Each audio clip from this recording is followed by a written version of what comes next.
Hello, everybody. It's December the 11th, 2013. I had to think about that a little bit. And it's Bill Bing back for another episode of Bill Bing's Trumpet Talk.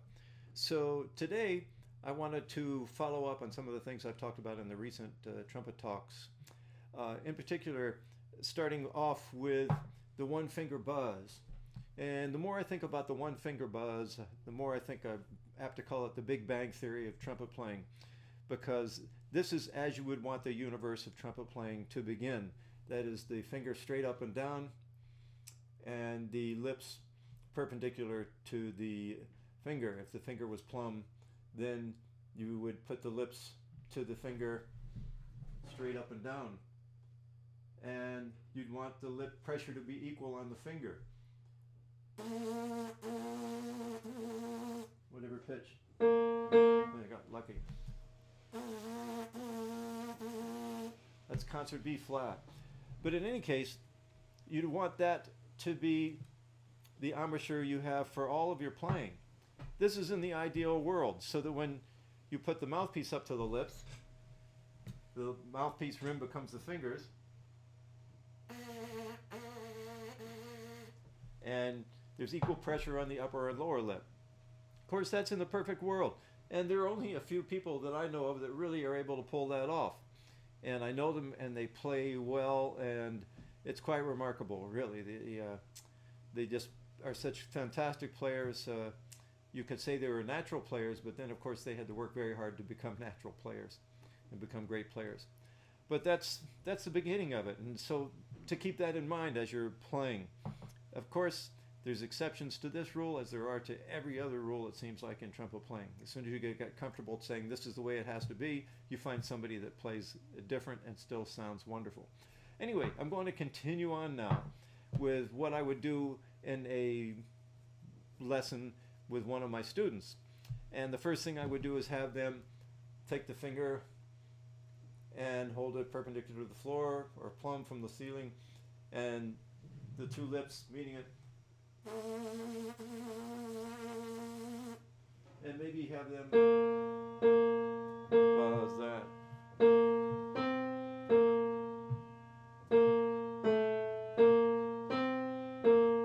So doing that would be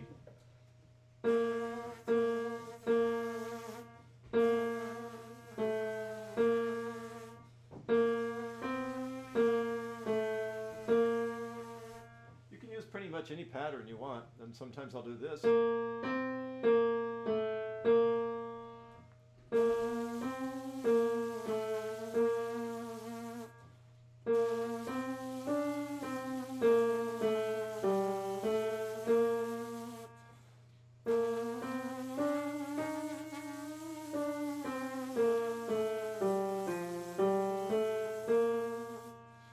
So I'll do that pattern.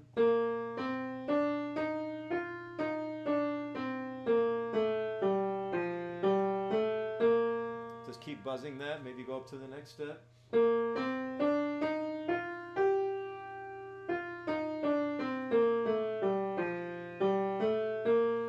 keep going up that pattern.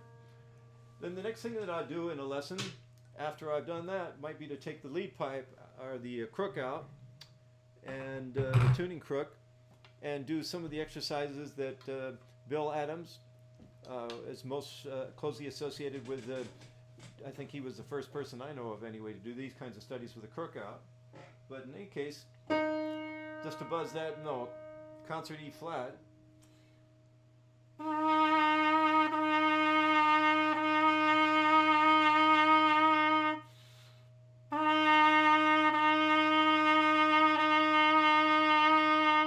And I did take one lesson with Bill Adams, which was, of course, just enough to meet the gentleman, and it was such an honor to be able to spend even a little bit of time with him. But his players, at least in Los Angeles, are some just fabulous trumpet players that are doing lots of studio work and have been doing for a lot of years. But anyway, so you take that, and I worked out a little routine that expands that a bit, and that's somewhat based on the work of Javier Gonzalez, and also some based on John Daniels, and also some based on the work that I did years ago, to try to move the chops forward as you play higher and to give us a feeling of playing in the upper register without actually having to play in the upper register, to train the lips.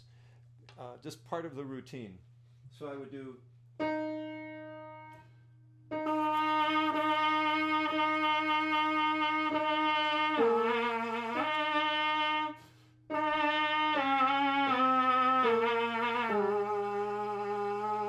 I go down by half steps.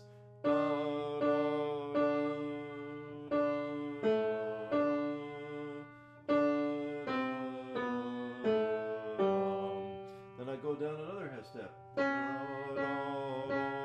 And I'd keep going down by half step that way. Then the next thing that I would do would be to do this.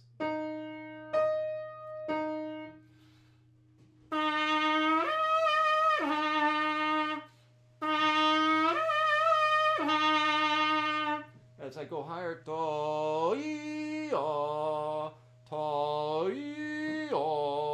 so as I go higher, I actually put more lip in the mouthpiece, not less. And then I'd be doing this.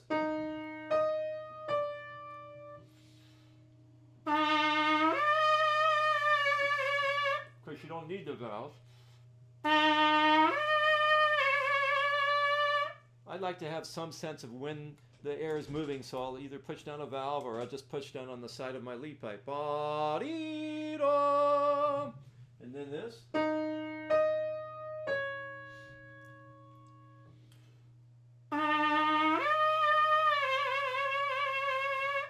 And keep going down.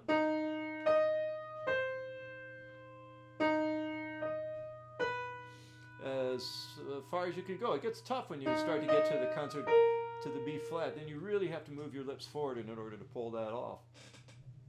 So those are all things that will help you warm up correctly in a way that will work your chops to move your chops forward. You can do the Javier's Gonzalez study, which is also on a Trumpet Talk. Now, in order to do that, you really have to keep your lips forward and use as little pressure as possible, which is, of course, what you're striving for in the upper register. And Javier takes that up 2 octaves, which is really remarkable. He's been playing a lot on television lately, American Music Awards, The Voice, etc. And so I'm happy for him, certainly very proud of him. So that's just one way to warm the chops up, using a combination of different principles learned from other teachers who have helped me a lot along the way, and some of the things my students have taught me, which is also great. So that's enough for now. I hope you find this helpful and can incorporate this into your routine. Thanks a lot for watching. Take care. Bye-bye.